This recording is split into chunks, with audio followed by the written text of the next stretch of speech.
Sa aking lagayan ng mga pagkain, yung aking ginawa isang pabagay din. Kapato.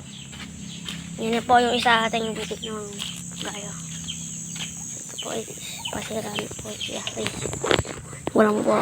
Ito po siya. Ito po siya. Ito po. Ito yung kinabasa ata kanina ah. Hindi oh. Yan po siya. Sumitalog na po siya. Para po yan. Yan po ay ginawa ko. Ako po ay 11 years old lang kahit may aircon ng Candelaria kayo. Mga kaparang. Lager po kaya maaga pa. Maaga po wala. Mamaya ko po itutuloy ito. Baboy!